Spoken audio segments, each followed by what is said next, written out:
Yes, people, police dog training from a former police dog handler, part 2. Let's get into it. Anyone who knows me knows that I'm absolutely useless with social media, and I've got to try and keep these videos short. There were so many things that I wanted to mention in that last video that I've had to put a part 2 out. Basically, there might be a part 3. I've had so many comments from other cops, you know, other forces, other dog handlers, security firms.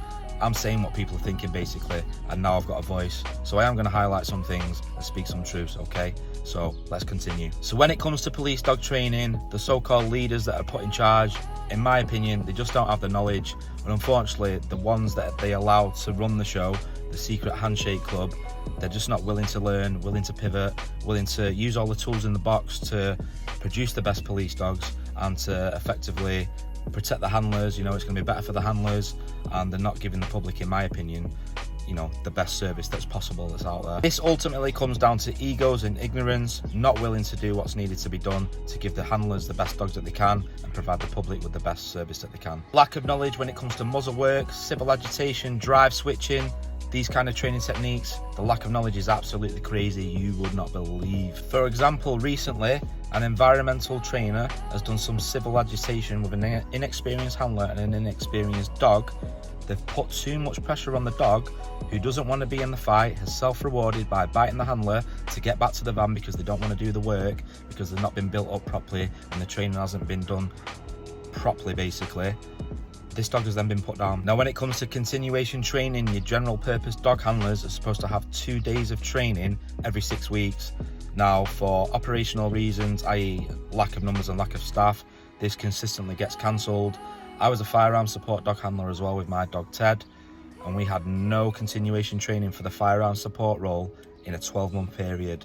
We were effectively training on live jobs, which involved high-end deployments with use of firearms, dealing with offenders who had firearms. Madness. In relation to firearms support dogs and the firearms support role, I'll be putting out another video detailed in relation to this later, but just quickly on that note, these dogs that are selected for this, bearing in mind they're going to be dealing with offenders who may have firearms, so the dog needs to be capable of detaining the offender, so we've got a less lethal option. These are supposed to be proven street dogs who've detained people, i.e. bit offenders in all different scenarios. People stood still, people lay down, people running away, people dangling off fences. Well proven that once you deploy that dog, it's going to do the fucking business, essentially. I'm telling you now, 99% of the firearm support dog handlers with the force that I'm talking about are unproven dogs, many of which who've never had one bite. Now this is a counter-terrorism scenario, incident, deployment, nightmare waiting to happen, and how it's not been highlighted yet is absolute beyond me. Some of the training instructors are not even adequately qualified, training records are embellished and made up, people are just going in there for an easy number, not to produce the best dogs for Manchester, and this has been highlighted in several employment tribunals recently. That being said, what I will say is it's only luck really that I ended up on team 3. I ended up with so many experienced and proactive handlers, and some of the jobs I've had with Ted have been absolutely fantastic. I've gained so much experience through working a police dog on the streets of Manchester, and in terms of continuous development since I've left the job, I've learned, you know, my knowledge is just going upwards and upwards and upwards. I don't know everything, I don't, pretend to know everything. There's always things to learn, but we just keep on pushing forward and keep on trying to improve ourselves.